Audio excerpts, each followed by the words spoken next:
Hello, good morning. എന്തുണ്ട് വിശേഷം? എല്ലാവർക്കും സുഖമല്ലേ? അപ്പോൾ ഇന്നത്തെ ഗൈഡൻസ് മെസ്സേജ് അല്ലെങ്കിൽ ഏഞ്ചൽസ് ഗൈഡൻസ് നോക്കാനാണ് വന്നിട്ടുള്ളത്. ഇന്നത്തെ ഏഞ്ചൽസ് ഗൈഡൻസ് എന്താണെന്ന് നോക്കാം.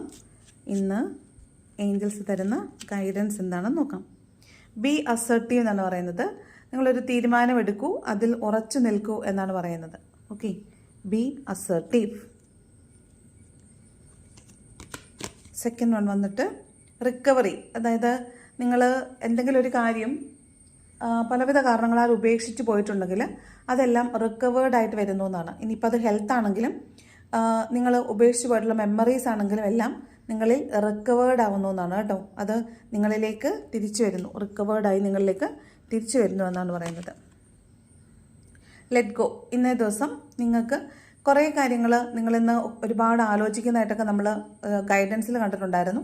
അപ്പോൾ നിങ്ങൾ ആലോചിക്കുക, അതിൽ വേണ്ടാത്ത കാര്യങ്ങളെ നിങ്ങൾ ലെറ്റ് ഗോ ചെയ്യാനാണ് പറയുന്നത്.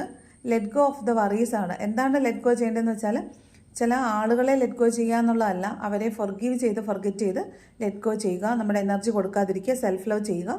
അപ്പോൾ അവർ നമ്മളിലേക്ക് തിരിച്ചു വരുമെന്നാണ് പറയുന്നത്. അതാണ് ലെറ്റ് ഗോ ചെയ്യാൻ പറയുന്നത്. ഓക്കെ, അടുത്തത് വന്നിട്ട് നോ നീഡ് ടു വറി. നിങ്ങൾ പേടിക്കണ്ട, everything will be fine, the divine is with you, don't worry. Okay, അടുത്ത കാർഡ് വന്നിട്ട് ask for help from others. ഇന്നേ ദിവസം നിങ്ങൾ ആരോട് ഹെൽപ്പ് ചോദിച്ചാലും നടക്കുമെന്നാണ് പറയുന്നത്. അതുപോലെ നിങ്ങളുടെ കാര്യങ്ങൾ ചെയ്യാനുള്ള പെർഫെക്റ്റ് ടൈമിംഗ് ആണിതെന്നും പറയുന്നുണ്ട്. ഓക്കെ, അപ്പോൾ ഇതാണ് ഇന്നത്തെ ഏഞ്ചൽസ് മെസ്സേജ്.